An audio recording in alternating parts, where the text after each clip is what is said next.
Bismillahirrahmanirrahim. Assalamualaikum warahmatullahi wabarakatuh. Innal hamdalillah nahmaduhu wa nasta'inuhu wa nastaghfiruh wa na'udzu billahi min shururi anfusina wa min sayyiati a'malina. Man yahdihillahu fala mudilla lahu wa man yudlil fala hadiya lahu.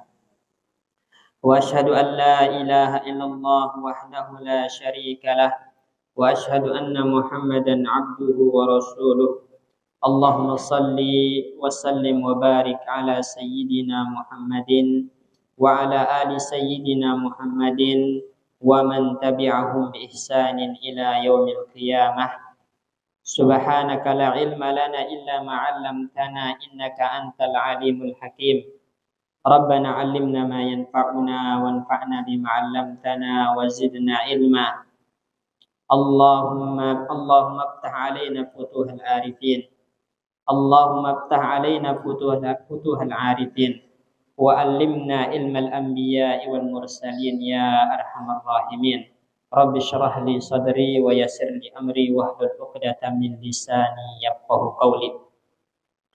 Ikhwatal iman, teman-teman sekalian jamaah kaum muslimin wal muslimat rahimani wa rahimakumullah. Semoga Allah Subhanahu wa taala senantiasa mencurahkan hidayahnya kepada kita, senantiasa mencurahkan rahmat dan taufiknya kepada kita. Semoga Allah Subhanahu wa taala menjadikan kehadiran kita, duduknya kita di majelis ilmu ini sebagai awal menuju surganya. Karena sesungguhnya majelis ilmu itu adalah taman surga. Maka barang siapa yang dalam kehidupan dunia sering mengunjungi taman-taman surga, diharapkan semoga nanti Allah Subhanahu wa taala memasukkannya ke surga. Ya, sering kali kita sampaikan hadis baginda Nabi sallallahu alaihi wasallam, "Idza marartum bi riyadil jannati farta'u." Kalau kalian lewat di taman-taman surga maka mampirlah. Orang yang enggan mampir ke taman surga berarti dia enggan untuk masuk surga. Udah ditawarkan, kalau kalian mampir di taman surga, kalau kalian lewat di taman surga, mampirlah, kata Nabi. Para sahabat bertanya, apa itu taman surga wahai Rasulullah? Majalisuz zikri, majlis zikir, majlis ilmu, majlis yang di situ dibacakan ayat-ayat Allah dan hadis-hadis baginda Rasulullah sallallahu alaihi wasallam. Baik teman-teman sekalian rahimani wa rahimakumullah, kita akan masuk ke al-qaidatus sadisah, kaidah yang ke-6 dari kitab Qawaid Qur'aniyah, kaidah-kaidah Quran yang total jumlahnya ada 50 kaidah, dan kita masuk ke kaidah yang ke-6 yaitu kaidah yang berbunyi was-sulhu khairun. Jadi kaidahnya berbunyi was-sulhu khairun. Perdamaian, berdamai itu jauh lebih baik. Ya. Jadi Islam itu adalah agama yang memotivasi kita untuk melakukan persatuan dan menghindari perceraian, menghindari pertikaian. Islam adalah agama yang menjunjung akhlak mulia. Ya, menjunjung tinggi akhlak mulia dan tidak suka dengan hal-hal yang membuat seseorang itu terpecah belah, bertengkar, bercerai-berai satu sama lain. Maka datang di dalam Al-Quran sebuah kaidah yang berbunyi was-sulhu khairun. Berdamai atau perdamaian itu jauh lebih baik. Berkata Syekh di sini, hadhihi qaidatun min qawaidi bina'il mujtama' wa islahihi. Jadi kaidah ini adalah merupakan kaidah penting, kaidah yang begitu agung untuk membangun tatanan masyarakat, yang membangun tatanan masyarakat yang harmonis, yang tidak bertikai, ya. Jadi memperbaiki tatanan masyarakat kita yang memiliki latar belakang yang berbeda supaya harmonis kehidupannya, maka kaidah ini hadir, ya. Sebenarnya kaidah ini, teman-teman sekalian rahimani wa rahimakumullah, adalah kaidah yang Allah sebutkan dalam konteks berumah tangga. Ya, namun keumuman lafaznya bisa dibawa kepada semua permasalahan, ya, termasuk permasalahan ketika kita ya berbaur atau bermuamalah satu sama lain. Nah, tapi asalnya ini konteksnya adalah tentang berumah tangga. Ya. Jadi terkadang dalam rumah tangga suami istri itu terjadi cekcok, perselisihan yang bisa membuat mereka harus berpisah dan bercerai. Nah, yang namanya berpisah dan bercerai itu buruk. Nggak ada namanya perceraian itu baik, nggak ada. Makanya Nabi mengatakan abghadul halali ilallah at-talaq. Hal halal, sesuatu yang halal tapi paling dibenci oleh Allah itu adalah talak. Karena di balik perceraian itu mafsadatnya luar biasa besar. Ya, anak-anak akan kehilangan kasih sayang dari kedua orang tuanya. Bayangkan hidup di tengah dua orang tua yang lengkap itu lebih baik untuk psikologis anak atau terpisah dari salah satu orang tuanya. Nah, jadi itu akan mempengaruhi pertumbuhan anak, ya. Kemudian yang kedua, betapa banyak anak-anak itu tidak terawat, tidak terdidik, bahkan menjadi orang-orang yang nakal karena disebabkan perceraian kedua orang tuanya. Ya. Oleh karena itu iblis, ya. Iblis itu sangat suka dengan bala tentaranya yang bisa mencerai-beraikan. Ya, membuat sebuah keluarga itu tercerai-berai. Sebagaimana dalam riwayat, ya, bahwasanya iblis itu memiliki istana di mana di lautan. Ya, kemudian dia setiap hari memanggil utusannya. Nah, apa yang bisa kamu lakukan hari ini? Oh, saya begini. Oh, itu biasa. Minggir kamu. Satu lagi datang, apa yang kamu lakukan hari ini? Saya begini. Oh, biasa itu. Ada yang mengatakan, yang ketiga, apa yang kamu lakukan hari ini? Oh, saya hari ini berhasil membuat sebuah keluarga tercerai-berai. Suami menceraikan istrinya. Anta kamu hebat. Nah, itu. Jadi iblis itu sangat suka. Ya, makanya Islam untuk membuat perceraian atau perceraian itu tidak terjadi atau terbendung, datanglah kaidah ini. Wasulhu khair. Perdamaian itu adalah jauh lebih baik. Ini. Dalam surat An-Nisa ayat 128, Allah Subhanahu wa taala berfirman, "Wa in imra'atun khafat min ba'liha nusyuzan aw irada." Ya. Apabila ada seorang wanita takut, ya, suaminya itu berpaling, suaminya itu mengangkat dirinya, ya, sehingga akan membuat dia itu diceraikan atau berpaling darinya, fala junaha alaihima ayusliha bainahuma sulha, maka tidak mengapa mereka melakukan perdamaian. Ya, jadi yang wanita enggak apa mengalah supaya tidak diceraikan oleh suaminya, itu maksudnya. Karena di balik perceraian itu mafsadatnya besar. Makanya Allah katakan di sini, kalau ada wanita takut suaminya ini akan meninggalkan dia, takut suaminya akan menceraikan dia, maka tidak apa-apa mengajukan perdamaian. Caranya bagaimana? Misalnya dia tanazul. Tanazul itu artinya berlepas diri dari beberapa haknya. Yang tadi hak nafkahnya harus sekian-sekian, gak apa-apa dikurangi asalkan saya tidak diceraikan. Atau misalnya yang tadi suaminya lebih condong kepada madunya, ya kan, dia punya madu istilahnya, ya, durroh dalam bahasa Arab. Nggak apa-apa, nggak apa-apa, saya bermalamnya dikurangi, tapi jangan diceraikan. Itu namanya sulhu. Jadi sulhu, perdamaian itu akan membuat salah satu hak terkurangi, tapi itu lebih baik dibandingkan terjadinya perceraian. Makanya di sini wasulhu khairun, kata Allah. Perdamaian itu jauh lebih baik. Tapi terkadang untuk mencapai puncak perdamaian ini berat, teman-teman, ya. Berat. Karena ada maniknya, ada penghalangnya. Penghalang terbesar itu adalah sifat egois manusia. Ya, makanya Allah katakan wa uhdiratil anfusus syuhha. Ya, terkadang sifat egois, sifat dendam, sifat kikir, sifat hasad, dengki itu membuat seseorang itu sulit untuk mencapai perdamaian, sehingga akan terus terjadi pertikaian, perceraian, ya. Ini. Wa in tuhsinu wa tattaqu fa innallaha kana bima ta'maluna khabira. Tapi jika kalian berbuat ihsan, berbuat baik dalam artian berusaha untuk mencapai perdamaian dengan mengikis sifat-sifat tercela, sifat egois yang ada dalam diri, dan itu sebagai bentuk ketakwaan kepada Allah Subhanahu wa taala demi menjaga rumah tangga agar tetap harmonis, fa innallaha kana bima ta'maluna khabira. Allah itu Maha tahu apa yang kalian lakukan. Allah akan berikan pahala, Allah sendiri yang akan memberikan ya ganjaran atas semua itu. Ya, di balik semua itu pasti ada kebaikannya yang besar, ya. Di dalam ayat yang lain juga Allah Subhanahu wa taala berfirman, masih sama dalam surat An-Nisa tapi ayat 35, kalau yang tadi ayat 128. Allah katakan wa in khiftum shiqaqa bainihima. Jika kalian khawatir akan terjadi ya perselisihan, pertikaian di antara pasutri pasangan suami istri, fab'athu hakaman min ahlihi wa hakaman min ahliha.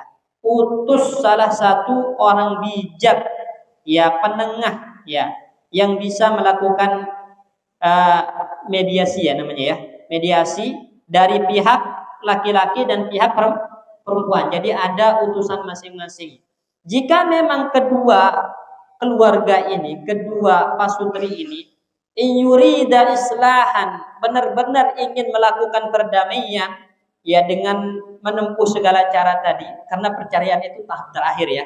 Jadi kalau ada pertikaian dalam rumah tangga itu bukan cerai solusi pertamanya. Ya, kata Nabi Shallallahu Alaihi Wasallam, ya kalau kalian melihat dari istri kalian itu sifat nusyuz itu menentang, ya maka dinasehati, ya karena wanita itu diciptakan dari apa? Tulang rusuk yang paling bengkok. Istausu bin nisa'i khaira. Jadi diwasiatkan, dinasihati dengan cara yang baik. Kalau masih maka hajar itu apa? Enggak ditemani tidur, dihindari, enggak diajak ngomong. Kalau masih dipukul dengan pukulan yang mendidik, bukan pukulan yang menyakiti. Kalau masih nentang, masih ngelawan, nah gimana? Baru nanti cari solusinya dengan cara apa? Mengutus satu pihak ya dari kedua keluarga. Laki-laki mengutus pihaknya, perempuan mengutus pihaknya untuk mencari titik kesepakatan. Jika memang menginginkan kebaikan.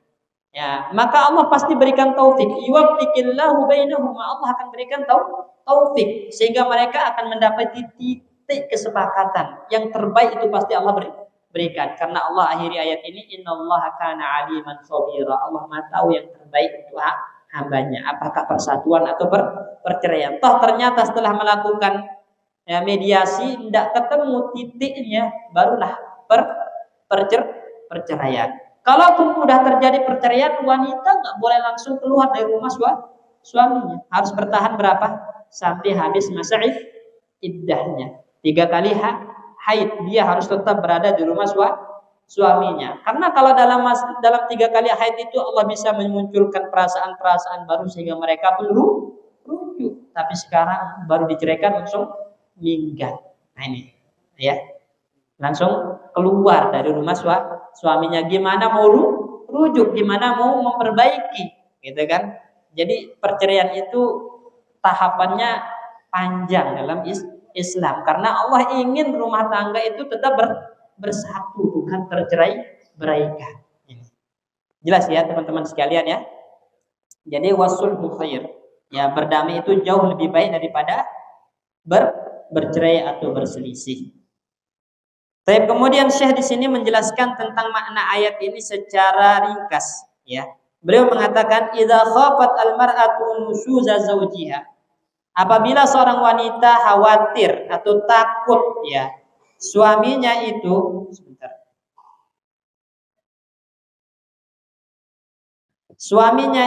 akan meninggalkannya, akan berpaling dari dirinya, tidak lagi menginginkan dirinya, maka fal ahsanu ya, yang terbaik bagi wanita pada saat itu ayyusliha bainahuma sulha, itu mengajukan perdamaian terhadap suaminya. Bagaimana caranya? bi an tasmahal mar'atu an ba'di huquqiha lazimah li zawjiha ala wajhin tabaqa ma'a zawjiha. Yaitu wanita itu tanazul. Tanazul itu artinya mundur dari hak-haknya asalkan tetap bersama suaminya, tidak diceraikan. Ya. Misalnya nafkahnya itu tadi harusnya setiap bulan misalnya 5 juta gitu kan ya. Misal ya. Nah, enggak apa-apa deh. Sekarang sebulannya 3 juta, enggak apa-apa. Yang penting jangan ceraikan. Ini demi anak-anak, demi keluarga kita. Enggak masalah. Itu namanya sulhu, perdamaian. Ya. Atau tadi suaminya punya istri kedua misalnya. Dia istri pertama, dia lebih tua misalnya, istri keduanya lebih muda. Nggak apa-apa deh, bermalam saya dikurangi. Yang misalnya 3 malam kan, bagi 2 gitu kan. Saya jadi 2 malam nggak apa-apa, yang muda 4 malam nggak apa-apa. Yang penting jangan diceraikan. Ini namanya as-sulh, berdamai. Ya. Nih. Dan itu dilakukan oleh istri Nabi. Ya. Dilakukan oleh istri Nabi. Siapa coba? Ada yang tahu? Saudah bintu Zam'ah. Saudah bintu Zam'ah. Dia adalah wanita yang usianya itu udah nggak muda. Kalau bisa dibilang udah nenek. Nah, dan dia wanita yang cerdas. Kalau dia tahu Rasulullah SAW tidak akan mempertahankannya, maka dia melakukan sulh perdamaian. Wahai Rasulullah, semua hak bermalam saya berikan kepada Aisyah, tapi jangan ceraikan saya. Nah, itu yang dilakukan oleh siapa? Saudah. Lihat. Ya, wanita terbaik, istri Rasulullah pun melakukan hal demikian demi menjaga rumah tangga. Jangan egois kita. Oh, masa wanita dikitukan, diinjak-injak kehormatannya? Enggak. Ini kemaslahatan. Ini kebaikan rumah tangga yang dikehendaki. Makanya tadi terkadang yang membuat kita tidak sampai kepada titik perdamaian itu adalah sifat egois tadi. Wa uhdiratil anfusus syuhha, kata Allah. Kadang sifat egois, sifat dengki, sifat kikir, sifat pelit ya dalam diri manusia itu membuat dia tidak mau melakukan perdamaian, tidak mau mengalah. Ya.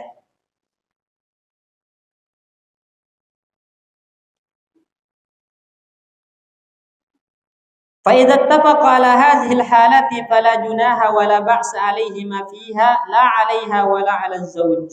Maka apabila mereka telah sepakat untuk melakukan perdamaian, nah perdamaian itu hukumnya tidak apa-apa. Bahkan bagus. Tidak tercela bagi si wanita dan juga tidak tercela bagi si laki-laki. Jadi enggak ada yang namanya perdamaian itu tercela, Pak. Semua perdamaian itu pasti hal yang terpuji. Yang tercela itu adalah bertikai dan bercerai itu yang tercela. Makanya la ba'sa 'alaiha wa la ba'sa 'ala zauj. Jadi itu bukan sesuatu yang tercela bagi istri dan itu juga bukan sesuatu yang tercela bagi suami kalau mereka melakukan perdamaian. Ya. Fa yajuzu hina idzin li zawjiha al-baqa' ma'aha 'ala hadhihi al-hal. Maka boleh pada saat itu suami mempertahankan istrinya tersebut. Ketika istri itu mengajukan sulh tadi, perdamaian, maka boleh. Ya, boleh si suami mempertahankan. Kenapa? Karena hiya khairun minal furqah. Berdamai, bertahan dalam rumah tangga itu jauh lebih baik dibandingkan perceraian dan perpisahan. Oleh karena itu Allah katakan was-sulhu khairun. Berdamai itu jauh lebih baik. Begitupun praktiknya dalam semua masalah. Ya, masalah misalnya tangga. Kadang kan kita menghadapi cekcok sama tetangga, mengalah demi berdamai itu lebih baik. Ya, dan itu lebih terpuji daripada kita mempertahankan ego kita, ya, dan akhirnya kita akan bertengkar. Padahal Muslim itu tidak boleh bertengkar lebih dari berapa? Tiga hari. Ya, Rasulullah melarang kita untuk menghajar saudara kita, bertengkar dengan saudara kita lebih dari 3 hari. Menunjukkan kalau perdamaian itu jauh lebih baik. Ini, ya. Nah, tapi ada perdamaian yang gak boleh, Pak. Perdamaian yang haram dalam masalah hal yang menghalalkan haram. Nah, contoh misalnya, ya, ya, uh, contohnya apa? Hah? Contohnya apa? Nah, nah, benar. Itu berdamai yang nggak baik ya, nggak benar itu ya. Itu istilahnya kalau pelanggaran, memang kalau pelanggaran harusnya dihukum gitu kan? Ya. Tapi akhirnya damai aja Pak, damai, bayar duit. Nah, ini nggak benar. Kenapa? Karena kita akan membuat saudara kita itu makan harta haram. Benar gak? Benar gak? Dia udah digaji gak? Nah, boleh nggak dia mengambil pungli? Nggak boleh. Ketika antum memberikan dia, ya namanya uang perdamaian, berarti antum memberikan dia makan harta haram. Dan itu nggak boleh. Nggak boleh. Ya, jadi kalau perdamaian yang membuat sesuatu yang haram menjadi halal atau menghalalkan sesuatu yang haram, maka itu nggak boleh. Ya.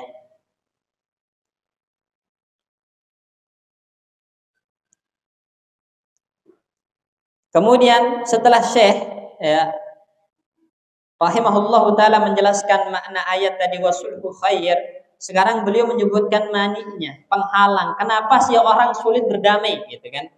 Ya, di bawah potongan ayatnya wa uhdiratil anfusus syuhha kata beliau.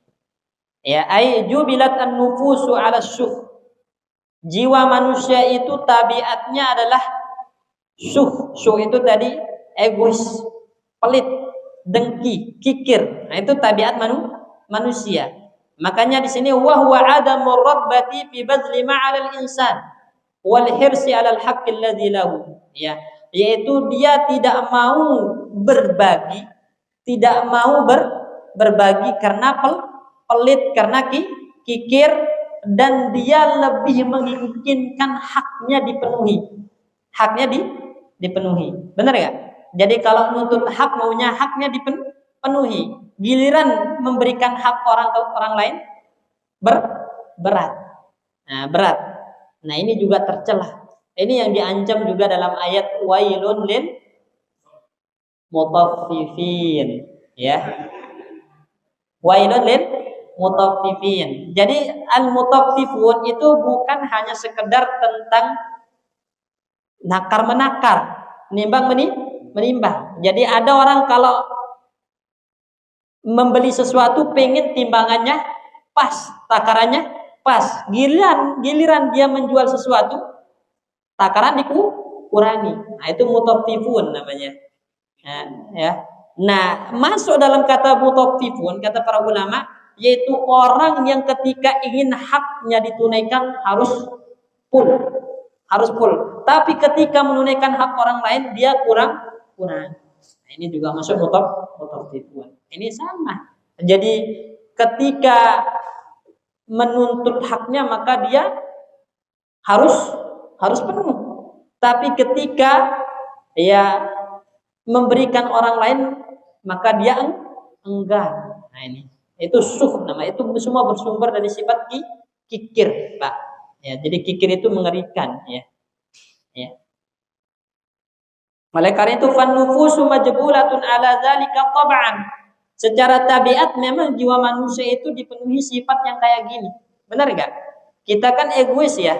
Kalau kita ingin hak kita dipenuhi, giliran hak orang lain kita agak berat untuk menunaikan. Itu udah sifat, udah tabiat, ya, tabiat. Oleh karena itu yang bagilakum antahrisu ala qat'i hadzal qulub ad-dani' min nufusikum.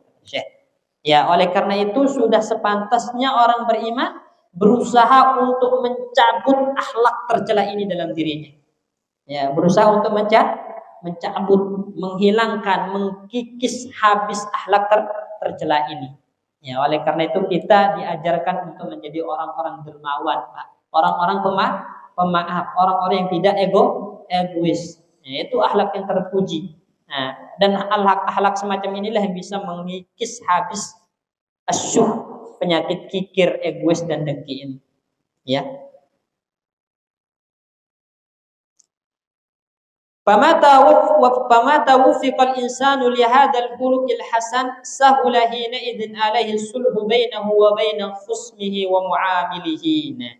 Kapanpun akhlak mulia ini, yaitu akhlak pemaaf, akhlak dermawan, akhlak yang tidak egois tadi, itu ada dalam diri seseorang, sahulahina izin alaihi sulhu, maka mudah baginya untuk berdamai dengan orang lain. Dia nggak dendaman.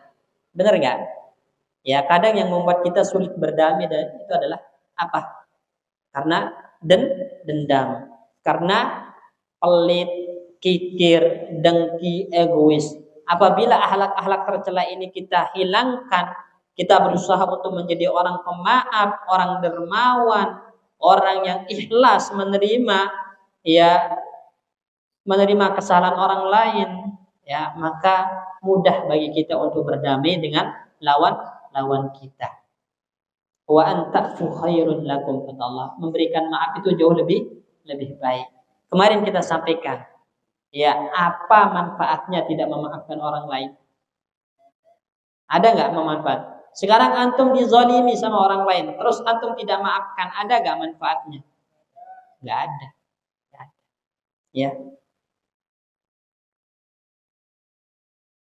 Berbeda halnya man lam yajtahid fi izalati syuh min nafsihi. Orang yang tidak berusaha menghilangkan penyakit fikir, pelit, dengki, egois dari dirinya, ya'suru alaihi sulh wal muwafaqah, sulit baginya untuk sampai kepada titik perdamaian dan kesepakatan. Sulit. Ya. Kalau semua orang itu mempertahankan egonya, mempertahankan sifat dendamnya, sifat kikirnya, sifat pelitnya, maka susah untuk berdamai dengan orang lain. Musuhnya semakin banyak. Li'annahu la yurdihi illa jami'u malih. Karena tidak ada yang bisa membuat dia ridho kecuali dia mendapatkan semua hartanya, mendapatkan semua haknya, meskipun hak orang lain harus diabaikan. Ya, wal iyadu billah. Ya.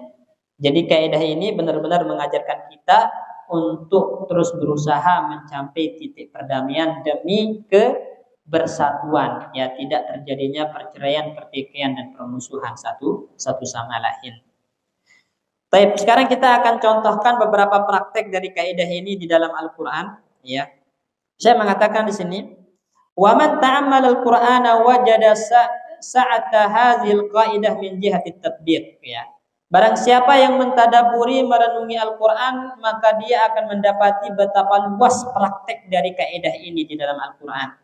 Ya, kita akan sebutkan, ya, contoh-contoh selain perdamaian antara suami istri, ya, perdamaian yang sifatnya lebih umum, ya, selain perdamaian suami istri. Karena tadi konteks ayatnya berbicara tentang suami istri, namun bisa diperluas. Ya, contohnya misalnya Allah Subhanahu Wa Taala berfirman, la khaira fi katsirin min najwahum illa man amara bi shadaqatin aw ma'rufin aw islahin bainan nas wa man yaf'al dzalika ibtigha'a mardatillah fasawfa nutihi ajran 'azima.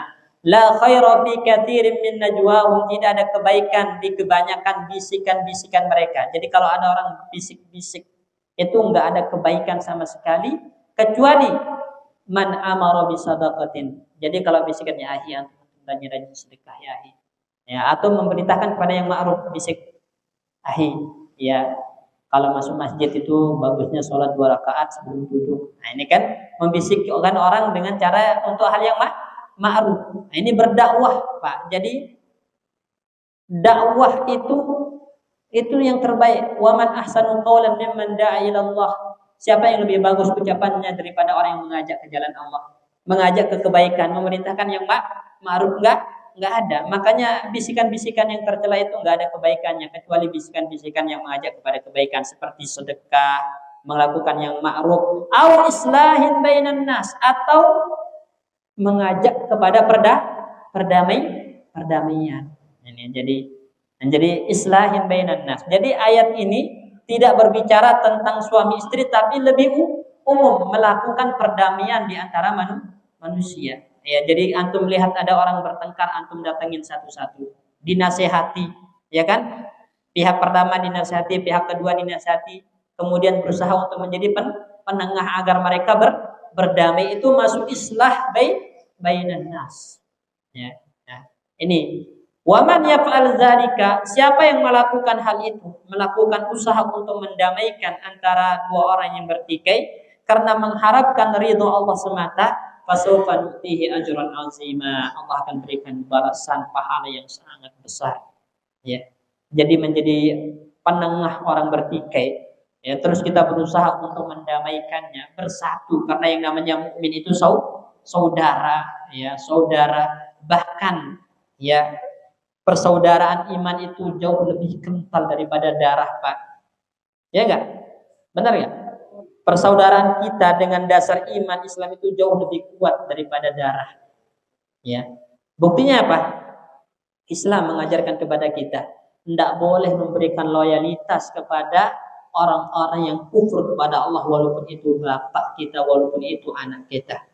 Dalam Al-Quran Allah mengatakan, la tajidu qauman yu'minuna billahi wal yawmil akhir yuwadduna man hadallaha wa rasulah. Kamu tidak akan mendapati orang beriman dengan iman yang sebenarnya memberikan cinta dan loyalitasnya kepada orang-orang yang memusuhi Allah dan Rasulnya. Walau kanu aba'ahum aw abna'ahum ihwanan, meskipun itu adalah bapak mereka, anak mereka, saudara mereka. Artinya apa? Hubungan, ya, persaudaraan yang diikat dengan iman itu jauh lebih kuat daripada persaudaraan darah. Ya. Kalau ada misalnya perperangan, ya, karena agama antara Muslim dengan kafir, tapi di pihak kafir ada bapak kita, ada anak kita, maka yang wajib kita bela berada di barisan siapa? Barisan mukmin. Nah, ini menunjukkan apa? Persaudaraan karena iman itu jauh lebih kuat. Ya. Jadi barang siapa yang berusaha untuk mendamaikan saudaranya karena Allah Subhanahu wa taala, maka Allah akan berikan pahala yang besar. Kemudian saya mengatakan bal ta'ammal fi iftitahi suratil Anfal. Nah, coba renungi awal-awal dari surat Al-Anfal. Fa innaka wajidun ajaba, maka kamu akan mendapati sesuatu yang mengherankan, sesuatu yang menakjubkan. Yaitu fa innallaha ibtataha hadhihi surata biqaulih. Allah membuka surat Al-Anfal ini dengan firman-Nya, yas'alunaka 'anil anfal. Wahai Muhammad, mereka bertanya kepadamu tentang anfal. Ya, anfal. Qulil anfalu lillahi war rasuli, maka katakan kepada mereka anfal itu milik Allah dan Rasulnya.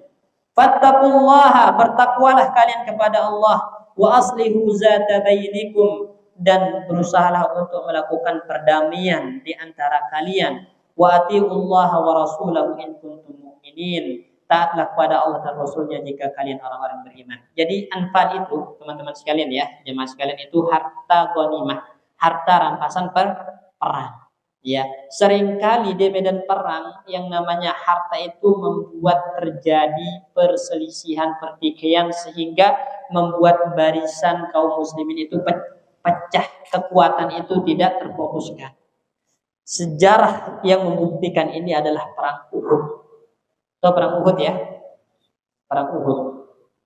Ketika Rasulullah SAW memerintahkan, ya, para pemanah untuk bertahan di Bukit Rumat, namanya, ya, Bukit Rumat itu tempat para pemanah. Apapun yang terjadi, jangan kalian turun dari Bukit Rumat, tetap bertahan di situ. Dan awal-awalnya kaum muslimin menang. Ya, mulailah kaum muslimin mengumpulkan harta ghanimah, harta rampasan perang. Melihat itu orang-orang yang di Bukit Rumat, kemana ini? Oh, kita nggak dapat apa-apa ini. Wah, kita kalah cepat. Akhirnya pada turun. Lihatlah fitnah dunia. Khalid bin Walid yang merupakan panglima perang orang-orang musyrik pada saat itu belum beriman, melihat kesempatan ini, ya, langsung memutar balik, mengambil alih posisi pemanah, dan akhirnya kaum muslimin pun terdesak. Jadi fitnah harta di medan perang itu bisa membuat barisan kaum muslimin kocar kacir. Yang tadi menang di awal bisa menjadi salah karena harta. Maka ketika mereka bertanya tentang anfal, ini diingatkan anfal ghanimah itu milik Allah dan Rasulnya. Nanti Allah dan Rasul yang bagi, semuanya pasti dapat jatah. Kalau turun ke medan perang, nggak usah rebutan. Ya, makanya fattaqullah, bertakwalah kepada Allah. Ya, bertakwalah kepada Allah. Ya, dan berusahalah untuk menjaga perdamaian. Jangan kalian bertikai, bercerai-berai karena masalah duniawi, masalah harta. Jangan. Ya, taatlah kepada Allah dan Rasulnya, taat kepada perintah Allah dan Rasulnya. In kuntum mu'minin, jika kalian benar orang-orang beriman. Ya, jadi ayat ini, coba bayangkan, ayat pertama di sini itu Allah tidak langsung berikan jawaban tentang apa itu anfal, ya kan? Tapi yang Allah perintahkan apa di sini apa? Bertakwa kepada Allah, melakukan perdamaian, taat kepada Allah dan Rasul. Tidak langsung memberikan anfal itu ini. Enggak. Tapi dikasih mukadimah. Kalian bertakwa kepada Allah, berdamai, pertahankan perdamaian, jangan bertikai, jangan bercerai-berai, taat kepada Allah dan Rasul. Ya, baru nanti dijelaskan apa itu anfal di ayat-ayat selanjutnya. Ya. Kenapa? Karena melalaikan 3 hal ini, ya, yaitu melalaikan ketakwaan kepada Allah, melalaikan kita ini harus selalu bersatu, berdamai, tidak boleh bercerai-berai, melalaikan ketaatan kepada Allah dan Rasul, itu sebab terbesar munculnya keburukan. Keburukan. Makanya tadi sejarah perang Uhud itu apa yang membuat kaum muslimin tercerai-berai? Apa? Enggak taat sama perintah Allah dan Rasul. Disuruh tetap di bukit rumah, malah turun. Turun. Kemudian berebut harta. Padahal harta itu milik Allah dan Rasulnya. Nanti panglima perang yang akan membaginya. Tidak usah diperebutkan. Ya. Makanya saya mengatakan di sini, wala'alla min asrari irja'il jawab an hadat tasaquli.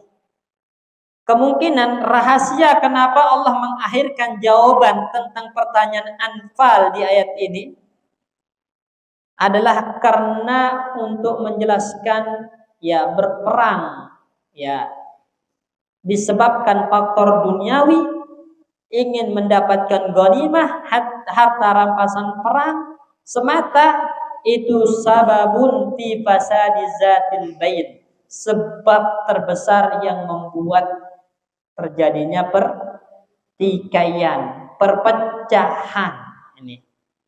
Oleh karena itu Allah Subhanahu wa taala akhirkan jawaban apa itu anfal, diberikan dulu mukadimah hal-hal yang bisa menyatukan. Yaitu apa? Bertakwa kepada Allah, melakukan islah, menjaga perdamaian, taat kepada perintah Allah dan Rasulnya. Baru nanti dijelaskan apa yang dimaksud dengan anfal. Nah ini menunjukkan pentingnya perdamaian. Bahkan di medan perang pun sangat penting. Dan Rasulullah SAW seringkali berdamai dengan orang-orang kafir. Bukankah begitu? Ada namanya Sulh Hudaybiyah. Karena sejatinya perdamaian itu baik, akhlak yang terpuji, yang bisa menarik orang untuk masuk Islam. Islam. Baik. Kemudian contoh lain misalnya, kita sebutkan tadi kisah tentang Ummul Mukminin Saudah bintu Zam'ah. Saudah bintu Zam'ah. Tatkala usianya udah tua, bisa dibilang usianya udah nenek-nenek, maka di dalam hatinya itu ada yang mengganjal, takut untuk diceraikan oleh Rasulullah karena sudah nggak maksimal lagi melayani Rasulullah. Maka dengan akalnya yang matang, Saudah mengatakan, wahai Rasulullah, saya ikhlaskan hak saya. Saya ikhlaskan hak bermalam saya untuk Aisyah. Tapi jangan ceraikan saya. Maka Rasulullah pun menerima sulh tersebut.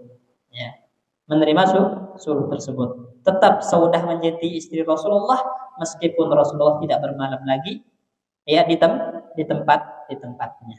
Dan ini pelajaran pentingnya jemaah sekalian. Ini untuk bapak-bapak yang punya 2 istri, ada nggak? Belum. Ada nggak? Belum ya, sama belum juga. Ya, namanya poligami itu salah satu hal yang paling penting itu harus bisa bersikap adil. Bersikap adil itu bukan tentang masalah cinta, Pak. Ya, kita tidak bisa memberikan cinta yang sama rata, itu nggak bisa. Ya, pasti ada satu yang lebih dicintai. Itu pasti, itu nggak ada yang bisa memberikan cinta sama rata, itu nggak ada. Tapi yang adil itu adalah dalam bermalam ini. Ya, dalam bermalam dan bermalam. Misalnya kalau istri pertama 3 hari, istri kedua juga harus tiga malam, sama-sama 3 malam. Nah, ini itu adilnya di situ.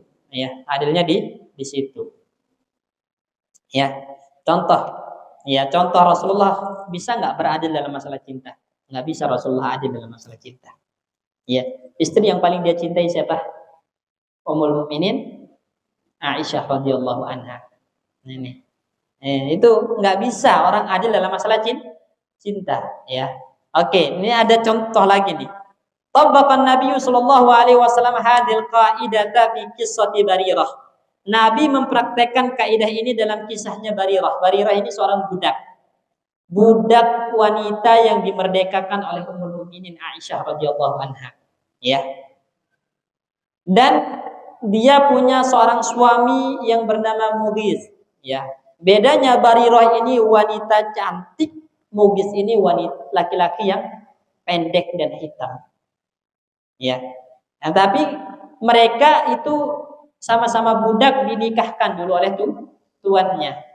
Ketika Barirah dimerdekakan oleh Aisyah, maka statusnya naik dong. Ya kan, udah bukan budak lagi, berarti udah nggak sekufu. Udah nggak sekufu, yang satu budak, yang satu merdeka, nggak sekufu. Oleh karena itu terjadilah fasakh. Fasakh itu apa?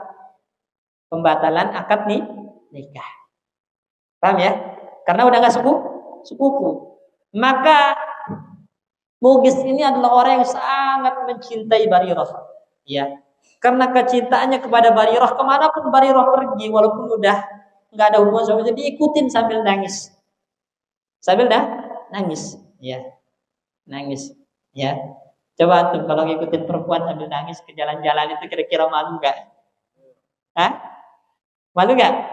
Malu. Ini menunjukkan, ya, kata Imam As-San'ani, ya, cinta itu bukan di tangan manusia.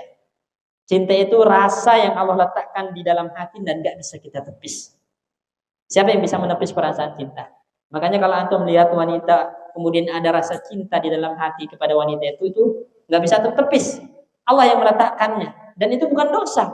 Yang dosa itu kalau udah mengapresiasikan cinta tersebut.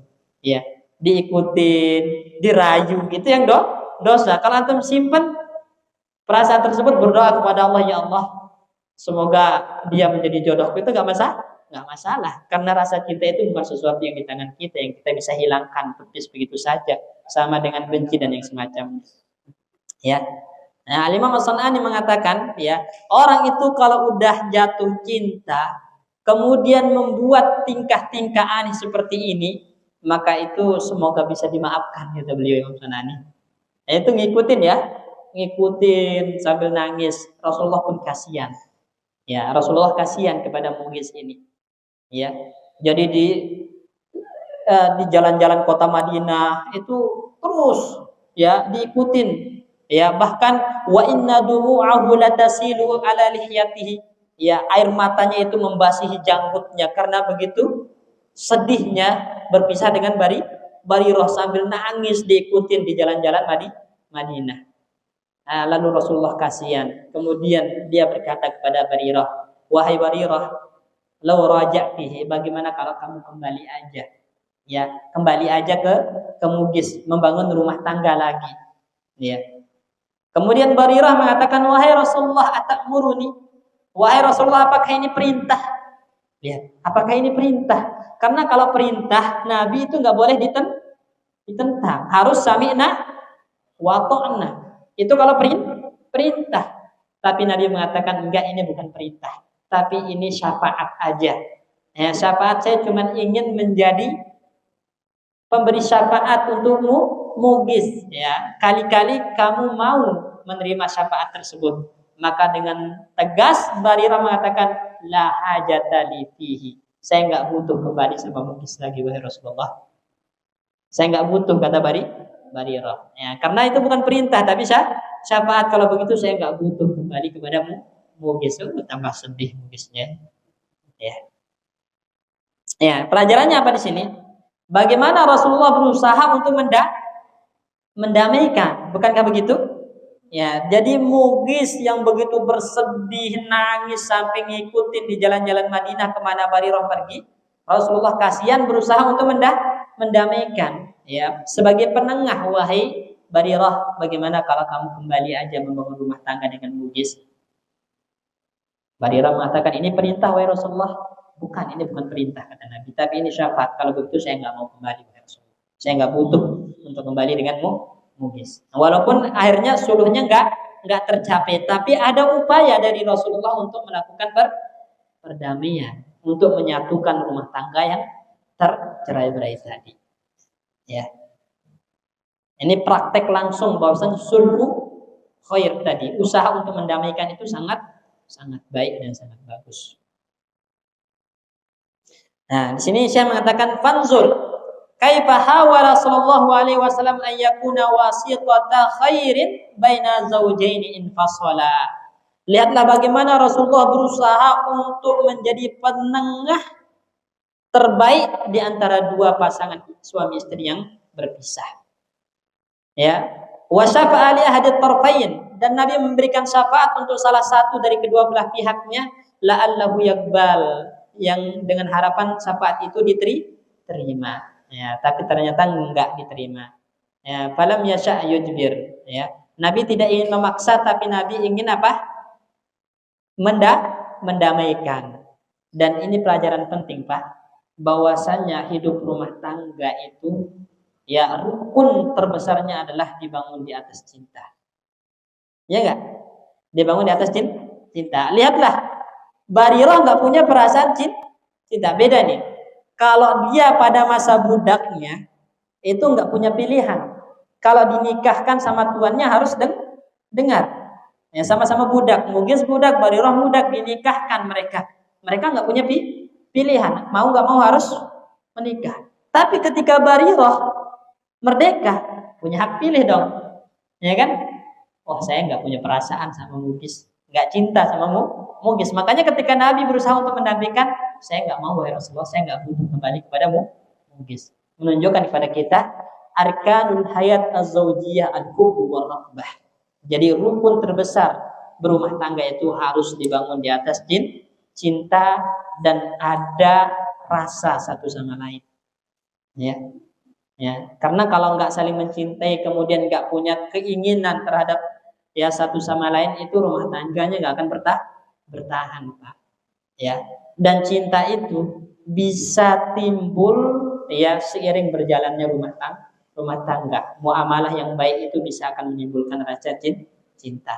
Ya. Kemudian contoh lain, ya. Contoh lain praktek, ya, praktek untuk suluh ini teman-teman. Kharaja marratan sallallahu alaihi wasallam ila ahli Quba. Ya. Suatu ketika Rasulullah sallallahu alaihi wasallam keluar ya menuju penduduk Quba. Ya, Quba itu adalah tempat ya pertama yang disinggahi oleh Rasulullah pada saat hijrah ke kota Madinah, dan dia membangun di situ masjid yang dikenal dengan Masjid Quba. Ya, nanti bapak-bapak kalau ada kesempatan dia berkunjung ke kota Madinah, maka usahakan untuk sholat di Masjid Quba, sholat duha. Ya, karena Rasulullah itu sering kali ke Masjid Quba, itu konon setiap hari Sabtu Rasulullah ke Masjid Quba sholat dua rakaat atau sholat duha. Itu pahalanya seperti apa? Umrah. Pahalanya seperti umrah. Ya. Jadi antum sholat 2 rakaat di Quba itu pahalanya seperti umrah kata Nabi. Bahkan Nabi dalam hadis mengatakan, la an usalliya fi masjid Quba ahabbu ilayya min an usalliya fi Baitul Maqdis. Saya sholat 2 rakaat di Masjid Quba itu lebih saya sukai daripada sholat di Baitul Maqdis. Di mana itu? Di Masjid Aqsa. Lebih Nabi sukai sholat di Masjid Quba. Jadi Masjid Quba, yang ada di Quba ini memiliki keutamaan, ya. Nah, tatkala Rasulullah Shallallahu Alaihi Wasallam diberitahu kalau penduduk Quba ini mereka bertengkar, bertikai, bahkan saling lempar dengan batu, ya, dengan batu, maka Nabi bersegera keluar, idhabu bina nuslih bainahum. Ayo kita ke Quba, kita damaikan penduduk Quba.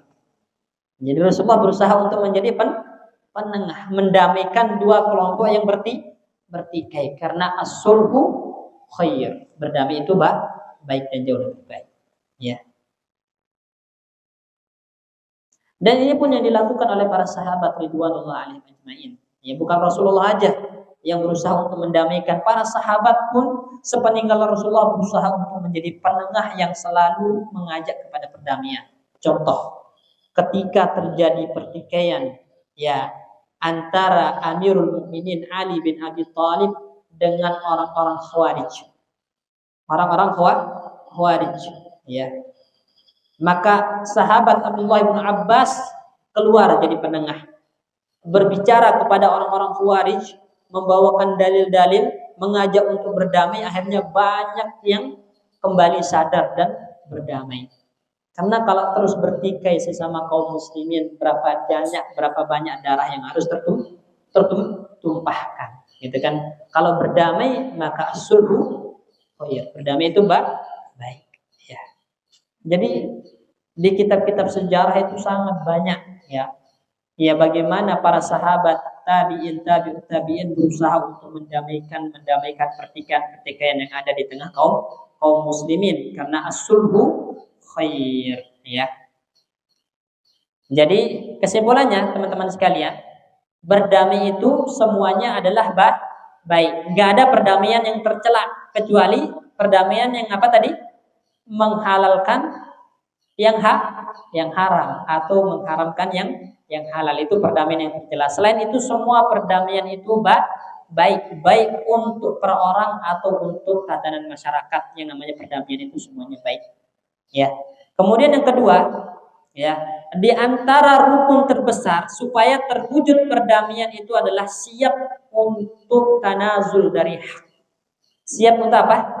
Melepas sebagian hak demi terwujudnya perdamaian. Artinya membuang sikap egois tadi, ya. Ya. Kemudian yang ketiga, pelajaran yang dapat kita petik daripada, ya, kaidah ini, dianjurkan untuk banyak-banyak membaca ayat-ayat Al-Quran yang mengajarkan kepada kita bagaimana urgensi perdamaian. Ya, bagaimana urgensi perdamaian. Karena Al-Quran mengagungkan perdamaian, ya. Maka kita sebagai umat Islam juga harus menjunjung tinggi apa yang dijunjung tinggi oleh Al-Quran, yaitu perdamaian, ya. Kemudian teman-teman sekalian, kalau kita nggak bisa menjadi orang yang mendamaikan, maka jangan menjadi batu di tengah orang. Jangan menjadi orang yang memancing di air yang keruh. Paham, ya? Jadi kalau nggak bisa mendamaikan orang lain, jangan menjadi orang yang memancing di air yang keruh. Jangan menjadi batu di tengah-tengah mereka. Ya, lebih baik diam, menghindar, jangan ikut campur kalau nggak bisa mendamaikan, ya. Kemudian orang-orang yang mendamaikan orang lain dan dia juga berusaha untuk berdamai adalah orang yang berusaha untuk, ya, memunculkan benih-benih cinta perdamaian di dalam hati setiap orang, ya, setiap orang. Jadi itulah kenapa orang yang menjadi penengah itu sangat mulia, karena dia adalah orang yang menanam benih-benih cinta di hati orang-orang yang bertikai supaya mereka berdamai kembali. Nah, ini yang bisa kita sampaikan, ya, terkait dengan kaidah as-sulhu khair ini. Barakallahu fikum. Nanti kita lanjutkan insyaallah setelah sholat maghrib. Kita tutup dengan doa kafaratul majlis. Ya, asyhadu. Assalamualaikum warahmatullahi wabarakatuh.